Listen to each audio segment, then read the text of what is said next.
What's up, YouTube? I am Ramon Garcia. Welcome to my channel. Today I want to talk about renting.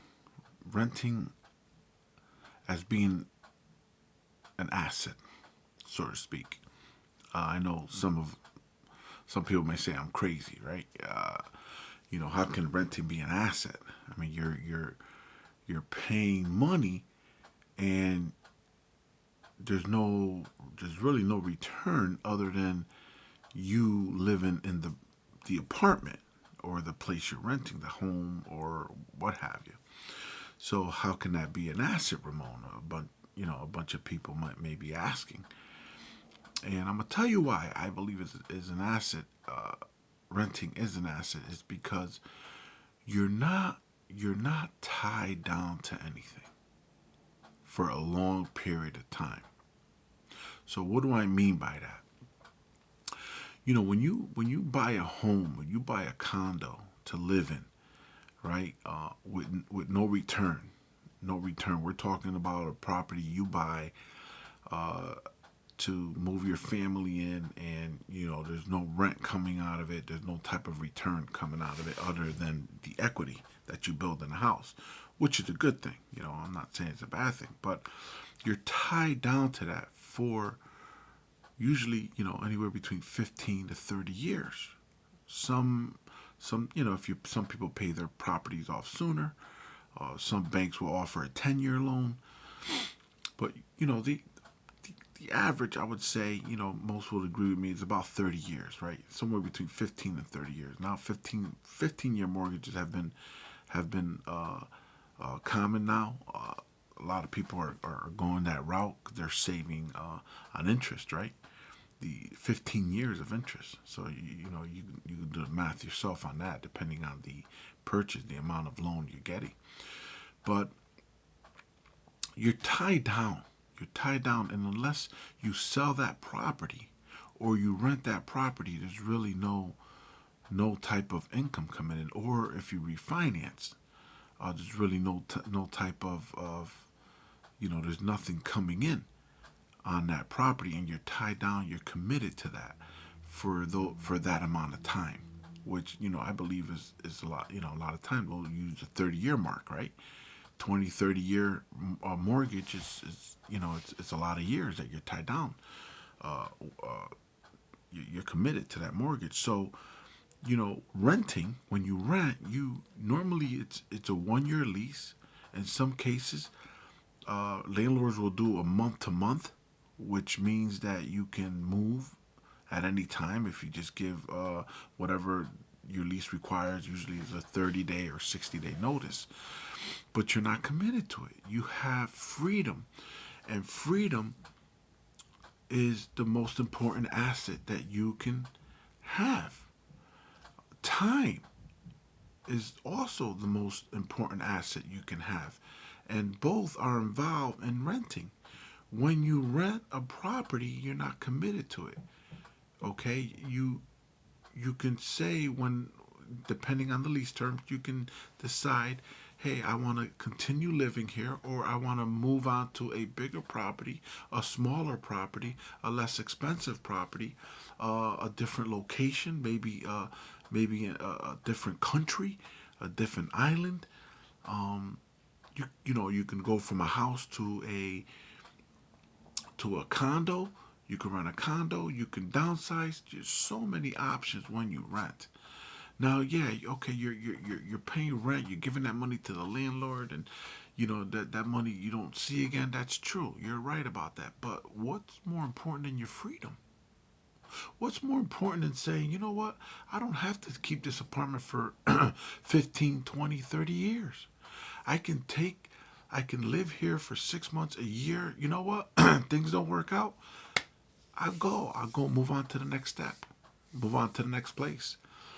Move on to the next location, the next adventure. If you're seeking job opportunities or different opportunities, or you want to explore, you want to see the world, you want to travel throughout the United States or to other countries, you have the ability to do that. If you're tied down to a mortgage, you won't, unless you rent that property out, because you're not going to be there for a period of time. That property is just going to sit there until you sell the property, or until you pay the property off. So you're tied down. The banks own you. The banks own you when you have a mortgage, and it's okay if you're making money off that property. That's called an investment. But if you're not making money off the property and you're just depending on the equity, to me that's a little risk. That's a little risky. Um, yeah, you get times such as this year where the market skyrocketed, and the housing market was just ridiculous this year. And but then you can also get times when the market can crash, like in '07, '08, '09, when the properties went down to dirt. They weren't worth what people were paying for. So those are the risks that you take. And the thing is, you don't know when that's going to happen. You don't know when that's going to happen. And so if you're renting and that happens, the market crashes, or, you know, um, whether it goes down or up, your rent stays. You're there. You can leave, okay? You can stay. Your rent it won't go up unless you get a new lease or something like that, or you're informed by the landlord. In that case, he'll give you a notice that your rent's going up, and then you can make a decision as to whether you want to stay or you want to leave, and that's freedom. Being able to make a decision like that is called freedom. I believe it's freedom. That's why I believe renting is an asset. Folks, don't be afraid to rent. If you're not sure what you want to do, don't get tied down with a big mortgage where the bank is going to own you pretty much. They're going to own you, and you're going to be tied in for a large amount of years, okay, without having an out plan, without having an out on what you're gonna do if you need to get out. So you should have a plan in place, but don't rush to it. Don't I'm hearing, I see people and hearing stories about people overbidding on property and buying property that that's beyond the value of the home, folks. I think that's very dangerous. That's very dangerous. If you can't find what you're looking for, be patient and rent. Rent for 6 months, a year and a half, 2 years. It's okay. It's okay. There's still savings in that. There's still lots of savings in that. So that's what I wanted to share with you today. If you like this content, smash that like button, subscribe to my channel, help me get this content out there. I believe there's a lot of people who are anxious, and they want to buy a property, they want to buy a home, and for themselves and their family. And I think they're making a big mistake, and one by overbidding on property, uh, and overpaying for a property, when all you have to do is just rent, sit it out, let things calm down. Things will go back. This is a cycle. It's happened. If you look back in history, these things happen continuously throughout the years. Okay, so don't rush to it. Get yourself a place you can rent.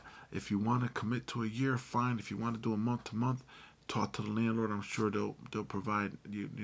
They'll give you the ability to do that. I am Ramon Garcia, and I'm out. Thanks for listening to this content.